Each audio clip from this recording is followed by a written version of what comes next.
Hola, soy Juan Carlos Beamín y esto es Conversemos de Astronomía.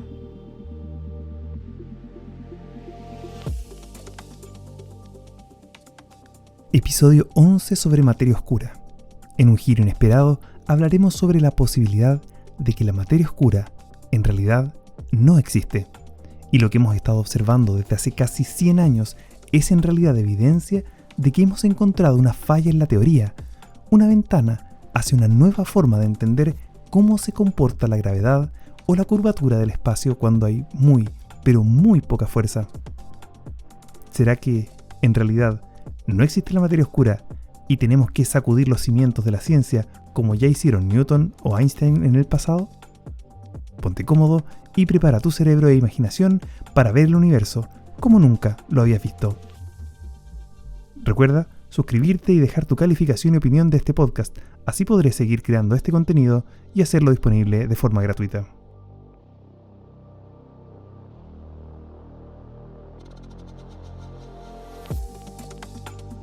Tengo el placer de conversar esta semana con la candidata a doctora en astrofísica de la Universidad de Bonn en Alemania, Elena Asensio. Ella ha enfocado su estudio en desafiar los modelos actuales del universo que, como ya hemos discutido ampliamente en los capítulos anteriores, incluyen a la elusiva materia oscura. Elena, muy bienvenida a Conversemos de Astronomía. Muchas gracias, Juan Carlos, y un placer estar aquí.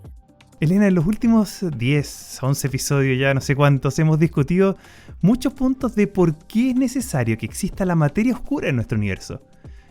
Pero, ¿cabe la posibilidad de que la explicación de las observaciones no sea que exista una materia totalmente nueva y desconocida, sino que nuestro entendimiento de la física esté incompleto?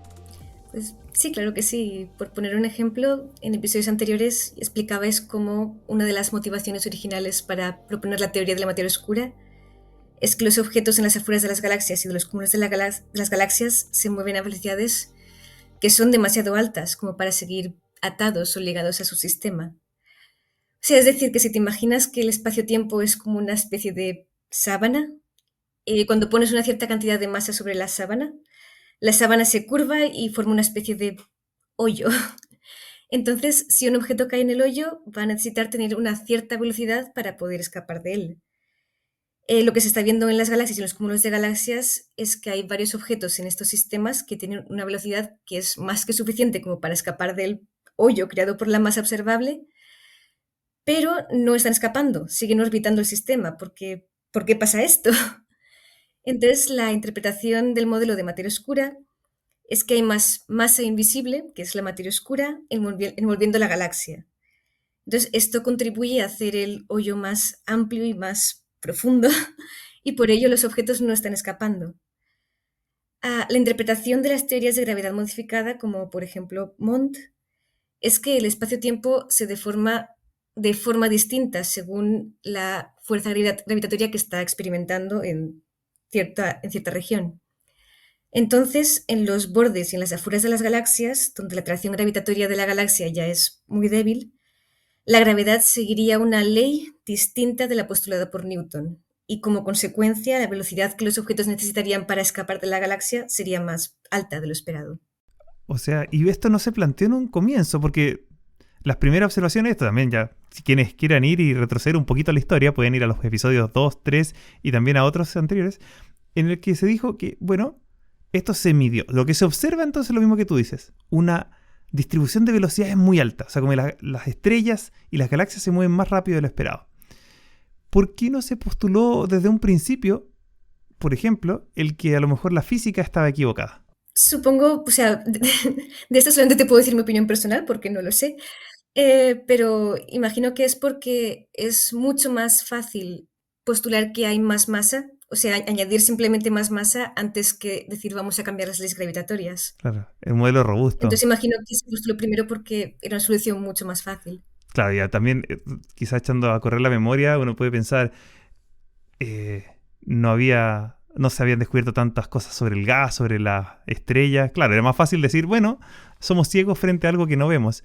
Pero también, como vimos en otros episodios, pasaron los años y la materia oscura no aparece, y la materia oscura no aparece, y la materia oscura no aparece. Y entonces como empezó a tomar fuerza la idea de, bueno, ¿y si el problema es el modelo, cierto? Sí. Y ahí fue donde como que nace este Mond. Y tú mencionaste algo que me pareció súper interesante, como que no cumple con las leyes de Newton, pero ya tenemos una teoría que es más avanzada de la gravedad, que es la teoría de la relatividad general de Einstein. ¿Es esto una competencia? ¿Es parecido? ¿En qué se parece, que se diferencia Mond que esta gravedad modificada? Pues a rasgos generales no debería diferenciarse tanto porque la corrección a Newton que propone la relatividad general es una corrección en el límite de muy altas velocidades. Y la corrección que propone Mond a las leyes de Newton es una corrección en el límite de bajas aceleraciones. Entonces, en ese sentido, están en regímenes distintos. Lo que sí que es cierto es que hay ciertos principios que asume la relatividad general, como es, por ejemplo, el principio de equivalencia fuerte, que en Mond no están.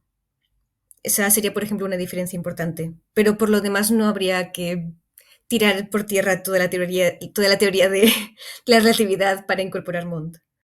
Solo para quienes estén escuchando quizás este término, porque es algo bastante específico, ¿qué es el principio de equivalencia fuerte y por qué no es necesario en Mond? Pues igual, igual recuerdas del instituto o de, no sé, el grado en física o de donde sea, este ejemplo que ponían mucho de, imagínate que estás en un ascensor y alguien corta la cuerda del ascensor y estás en caída libre. Flotas. Flotas, efectivamente. Mientras estás en caída libre, eres incapaz de saber si estás flotando en el espacio o si estás en un sistema cayendo en caída libre. Es decir, eres incapaz de medir de cualquier forma el campo gravitatorio de la Tierra. Eso es el principio de equivalencia fuerte. Esa fue la idea más linda que tuvo Einstein, como él lo dice en sus palabras, ¿cierto? y en Mond sí nos la cargamos. Así, sin más. Le matan la ilusión al pobre y el bueno de Einstein. La cosa con Mond es que es una teoría no lineal y eso tiene consecuencias. Claro. Entonces, bueno, con el mismo ejemplo del ascensor y la persona dentro de él, imagínate que ahora tienes una galaxia enana con una estrella, bueno, tiene muchas estrellas, pero nos centramos en una. Tienes una galaxia enana con una estrella y está cayendo dentro del potencial de una galaxia más grande. O sea, la galaxia entera está cayendo en otra galaxia. En el potencial, ¿Ya? está siendo atraída por el potencial de una galaxia más grande. Sería como el equivalente entre la Tierra y la Luna, ¿cierto? Pero acá en este caso la Tierra sería la galaxia grande, la Luna sería una galaxia chiquitita y la estrellita sería como un astronauta en la Luna. Algo así. Ya, perfecto. Entonces, bueno, en este caso la estrellita sería la persona que está en el ascensor y tu galaxia enana sería como el ascensor. Entonces, el principio de equivalencia fuerte te diría que el sistema está cayendo a una dentro de la galaxia grande. Es decir, al sistema galaxia pequeña estrella le da exactamente igual si la galaxia grande tiene 100.000 masas solares, 20.000 masas solares, porque no lo nota, está en caída libre, según el principio de equivalencia. En Mond lo que pasa es que la gravedad de la galaxia grande no está atrayendo de la misma forma a la estrellita y a la galaxia enana. Entonces ya no puedes decir el sistema está cayendo a una. Entonces, como ya no puedes decir el sistema está cayendo a una, no puedes ignorar cuál es el efecto de la galaxia grande. No, pero eso es bien novedoso desde el punto de vista... Yo no sí, lo recordaba. Es una predicción única de Mond, que lo distinguiría de teorías de, como puede ser de la materia oscura o cualquier otra teoría. Que es súper interesante. Yo eso no lo sabía. Me había preparado un poco para esto, pero no había llegado a esa parte. Y de hecho, por algo te lo estoy preguntando también, para aprender en este podcast, como todos quienes están escuchando. Y en este caso, al ser una predicción, también es algo que uno puede observar. ¿Se puede medir esto en el universo? Sí, han habido ya papers que dicen haber encontrado este efecto de la galaxia grande sobre la galaxia pequeña. ¿Y cómo cambiaría esto? Por ejemplo, porque como bien sabido en ciencias, no basta con encontrarlo una vez o dos veces, sino que tiene que ir haciendo el resultado más fuerte, sobre todo un cambio tan grande, con una teoría tan elegante como la relatividad general, ¿cierto? Que se ha puesto a prueba muchas veces y ha salido exitosa. Es verdad que en otros regímenes, ¿cierto? Cerca de agujeros negros, ondas gravitacionales, etcétera. Pero en este caso no. ¿Qué significa un poco para los que estudiamos física o para quienes van a estudiar física en los próximos años si es que se logra comprobar algo como esto? A ver si se consigue demostrar de forma definitiva, definitísima, creo que sería la prueba irrefutable de que la gravedad no es ni newtoniana y que la teoría de la relatividad no es la última palabra. Quiero decir, sería la prueba de que sí, Mond o este tipo de gravedad modificada existe, porque es una predicción única del modelo. Claro, eso no se ha escuchado definitivamente en las otras formas. Sería súper interesante. Bueno, vamos a estar entonces más atentos que nunca a estas formas de entender la gravedad.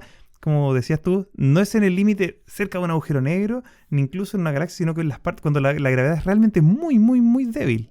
Ujú. Ahora, ¿cuáles serían las principales ventajas de las teorías de gravedad modificada o qué fenómenos explica muy bien? Así, ¿dónde sale a relucir todo el potencial de la gravedad modificada o MOND? Pues, bueno, cuando empecé a interesarme por Mond, una de las primeras cosas que me llamó la atención fue que cuando eh, quieras obtener la gravedad que te da la masa observable en Newton, y luego cuando vas a obtener la gravedad que necesitas para explicar estas velocidades muy altas de los objetos, hay una relación muy, muy estrecha entre las dos. Eh, bueno, en otras palabras, Mond te predice de forma exacta la gravedad extra que necesitas con respecto a la newtoniana para explicar estas velocidades muy altas. Y cuando digo que es sorprendente que sean muy, muy, muy exacta esta relación, lo digo porque en el modelo de materia oscura, esta gravedad extra que necesitas no viene dada por una ley, viene dada por un halo de partículas que está rodeando la galaxia. En el universo no tienes que las galaxias están ahí aisladas sin hacer nada, tienes que las galaxias interactúan, igual están en medios más densos, y en estos procesos es de esperar que tal vez parte del halo de materia oscura se pierda, sin que esto afecte a la materia observable. Entonces, en los modelos de materia oscura no se espera que esta relación entre masa dinámica y masa observable sea tan estrecha como lo que estamos viendo. Eso es algo que a mí personalmente me llevó a pensar que esta gravedad extra viene dada por una ley y no por un Mm, grupo de partículas.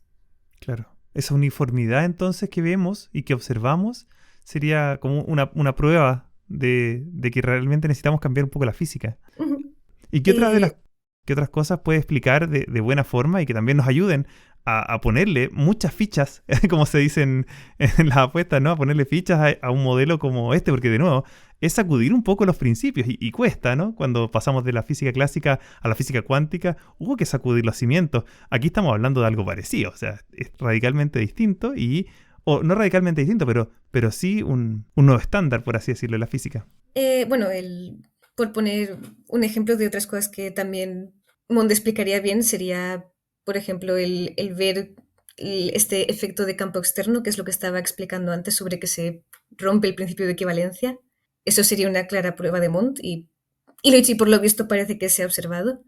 Otras cosas que también se explicarían mejor en Mond es que en Mond, al tener esta gravedad extra en el régimen de bajas aceleraciones, la formación de estructuras es algo más eficiente que en el modelo estándar. Y esto explicaría observaciones de objetos supermasivos que se han observado ya a distancias enormérrimas y que en el modelo estándar no se esperan, porque en el modelo estándar esperas que las cosas se formen un poco más despacito. Otros ejemplos de cosas que se explican mejor en Mond, pues por ejemplo la dinámica de las barras de las galaxias. Bueno, igual, Sí, igual sabes podemos que explicarle a las personas qué es una galaxia con una barra, porque suena sí, sí, como, ¿qué es sí. eso? Pues muchas galaxias, como por ejemplo la Vía Láctea, tienen una estructura que está compuesta por barras y brazos espirales. Claro, que Y los brazos espirales no salen desde el centro mismo, sino que salen como desde un poquito más afuera, desde lo sí, que parece como efectivamente, una... salen de las barras. Ujú. Entonces, estas barras se van moviendo en la galaxia. En el modelo de materia oscura, estas barras se mueven en una especie de mar de partículas de materia oscura. Entonces, esto lo que hace es que el efecto gravitatorio de la barra atrae a las partículas de materia oscura y como que se pegan a la barra, por así decirlo. Esto lo que hace es que la barra tiene que arrastrar estas partículas de materia oscura con ella y eso decelera la barra. Entonces, uno esperaría que las barras en el modelo de materia oscura se tendrían que mover más despacio de lo que realmente observamos. En realidad, o sea, quiero decir, este test se ha hecho y no se ha visto ninguna deceleración de las barras de las galaxias. Eso también se explicaría mejor en MOND que el modelo de materia oscura. Qué buena. Qué interesante. Sí, tiene todo el sentido. Si tienes esta materia oscura pegajosa, digamos, que interactúa por gravedad, tiene sentido que vaya ralentizando el movimiento, claro, y finalmente se frene. Qué buen argumento. Y también podría pensar, bueno, y esto se me ocurrió mientras conversaba con otro astrónomo hace mucho tiempo, en el caso de, por ejemplo, en el sistema solar, que uno dice en el sistema solar no hay materia oscura prácticamente, ¿qué pasa cuando te alejas mucho y tienes muy poquita gravedad? También se podría poner a prueba, por ejemplo, con estrellas binarias o con planetas muy, muy lejanos de su estrella, que donde la gravedad es muy pequeñita, ¿se puede poner a prueba MOND ahí? Sí.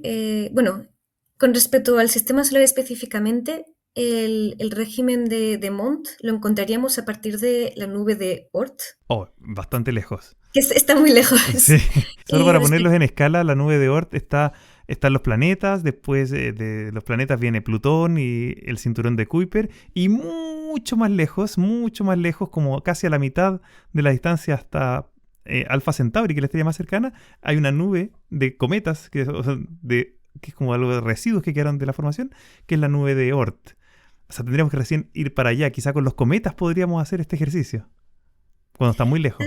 Tal vez. Desafiante. Sí, sí. Y respecto a las estrellas binarias, hay ahora mismo muchísimo drama en este tema. Porque sí, es un test que podría ser muy bueno porque uno no espera que haya materia oscura alrededor de las estrellas. Uh-huh. Y estas son estrellas que tienen órbitas muy, muy grandes. Entonces, podrían llegar al régimen de MOND, una respecto a la otra. Claro, están tan lejos que sienten muy poquita gravedad, por así decirlo, una de la otra. Uh-huh.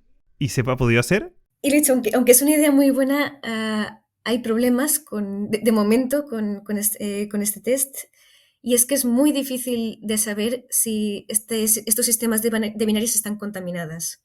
Es decir, si, por ejemplo, hay una tercera estrella que no está resuelta o que no estamos viendo y que está afectando las dinámicas de esas estrellas.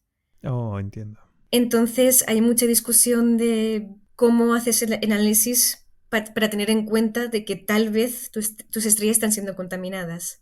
Y a día de hoy hay varios estudios al respecto y hay algunos estudios que dicen que las estrellas binarias confirman MOND y otros estudios que dicen que no, que lo contrario, que confirman Newton. Ya, o sea, entonces todavía hay muchísimo drama ahora mismo con el tema. Manejar mejor las incertezas, al parecer, para poder disminuir los problemas. Pero sí, de momento hay 2 papers que dicen que sí que parece que hay MOND y otros 2 papers que parece que dicen que no, pero estos 2 papers utilizan el mismo análisis, así que no sé hasta qué punto cuenta como uno.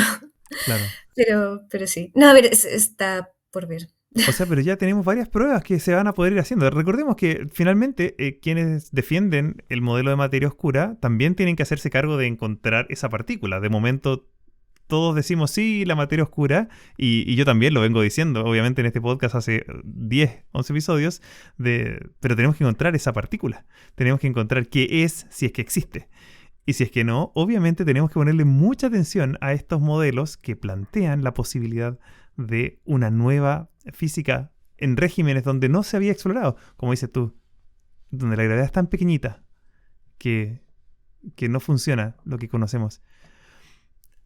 Así como te he pedido en dónde brilla en las explicaciones de MOND, por ejemplo, para explicar las rotaciones de las galaxias espirales, las barras, para explicar ciertos efectos dinámicos, también tiene algunos defectos, por así decirlo, MOND. Y de hecho me recuerdo en el episodio de lentes gravitacionales, la entrevistada en ese capítulo fue la doctora Karina Rojas, y me dijo, por favor pregúntale a la futura invitada cómo se puede explicar este fenómeno, el de lentes gravitacionales, sin materia oscura. Así que ha llegado el momento de poder responderle a Karina, así que le voy a mandar este episodio para que lo escuche. ¿Es posible entender sin materia oscura las muchas observaciones de lentes gravitacionales que se han hecho en el universo?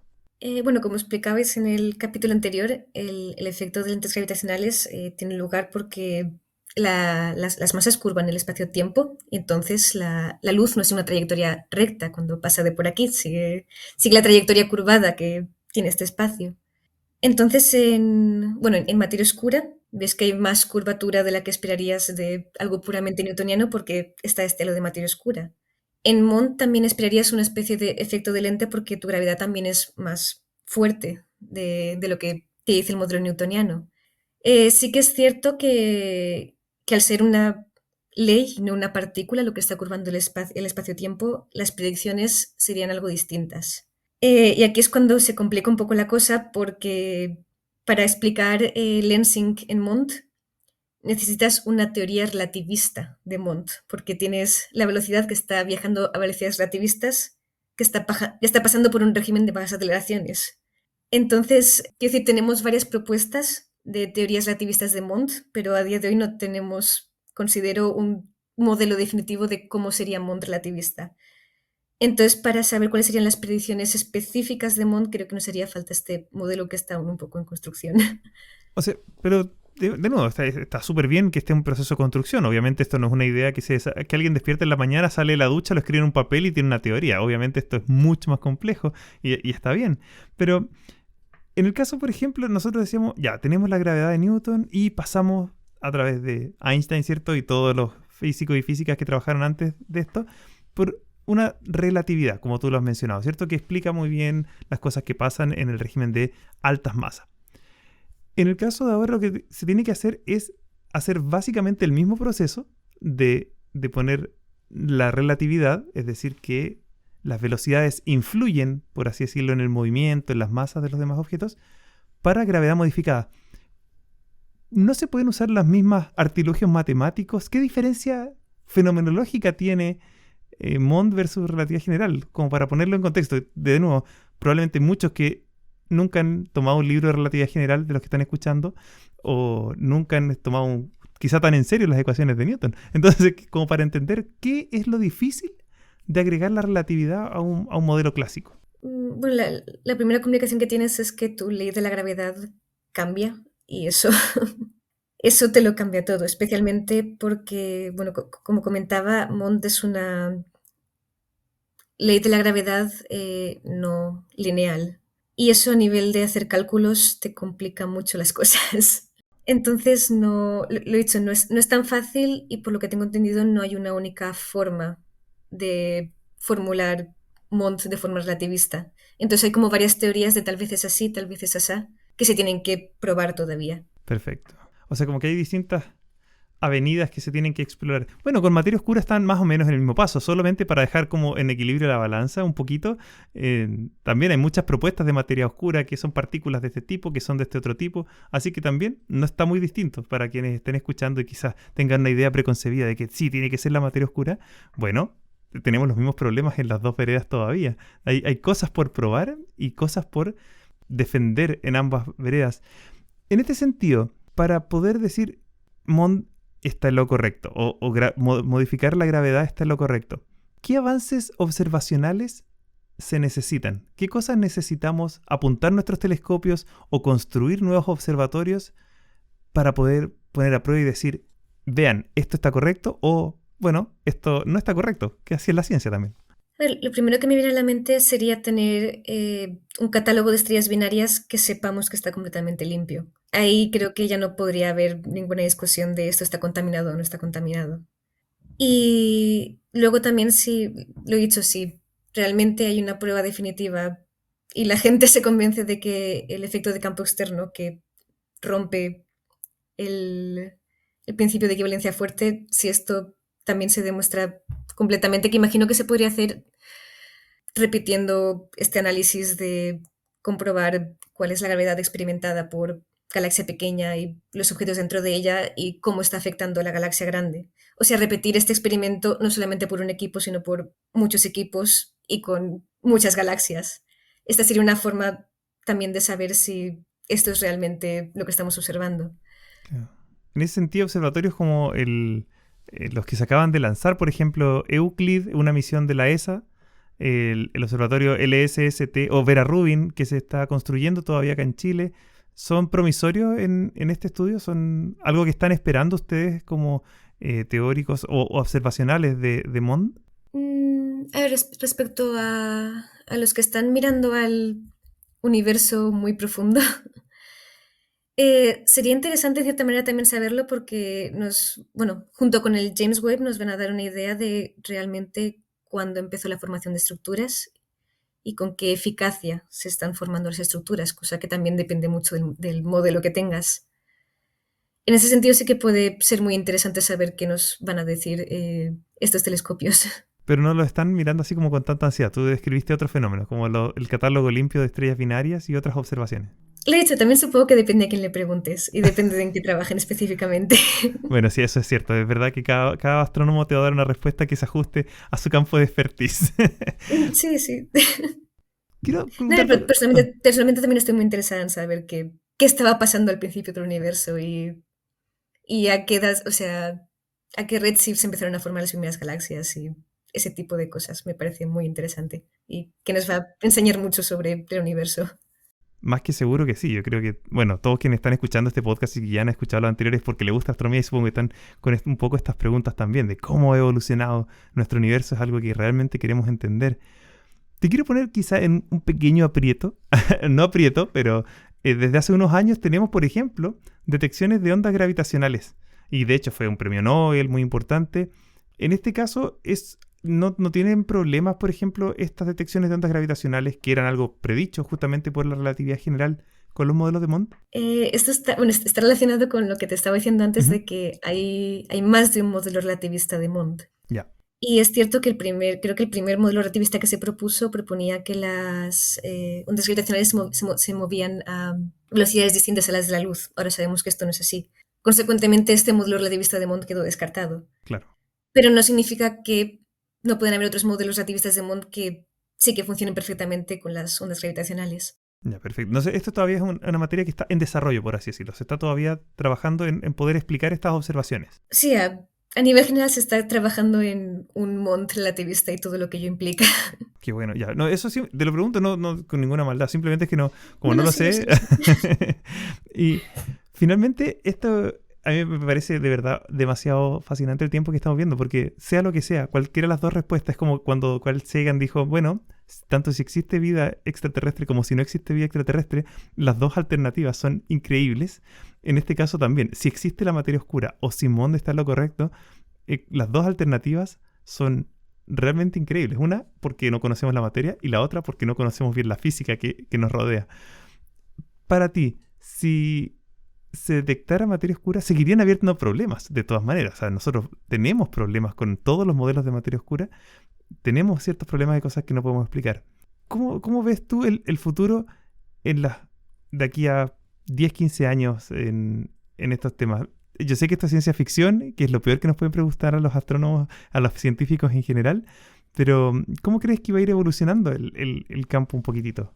A ver, desde mi punto de vista, obviamente trabajo en gravedad modificada o en Mond porque realmente creo que es lo que está pasando. En ese sentido, creo que de aquí a 15 años las teorías de gravedad modificada tendrán bastante más peso del que tienen ahora y que progresivamente igual se dejará un poco más de lado las teorías de materia oscura. Así que vamos a estar esperando por eso, por el trabajo que están haciendo, porque de verdad yo creo que aquí hay harto también de valentía, a pesar de que, y esto lo voy a reconocer frente a todas las personas, porque los científicos muchas veces creen que siempre tienen la razón, pero la verdad es que no sabemos tantas cosas. Y muchas veces cuando caemos en investigaciones que salen un poquito de la caja, de lo que los grants o los fondos patrocinan, cuesta muchísimo hacer ciencia fuera de la caja, cuando se supone que esto debería ser así. Así que, primero que todo, solo felicitarte por atrever también a levantar algo que, de verdad, nació hace 40 años quizá, Mond, las primeras teorías, y que de a poco ha ido ganando espacio en esta investigación.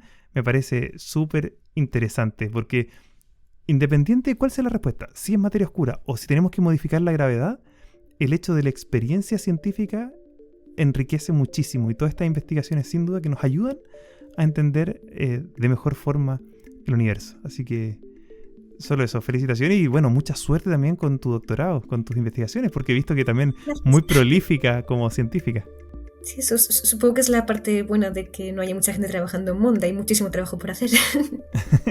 Bueno, eso siempre es cierto. Así que bueno, muchas gracias Elena Asensio, candidata a doctora de la Universidad de Bonn en Alemania. Muchísimas gracias por compartir este episodio y también esta nueva avenida, esta nueva mirada bien fresca a lo que es el tema de la materia oscura, o en este caso, de la gravedad modificada. Muchas gracias por participar acá en Conversemos de Astronomía. Gracias a ti.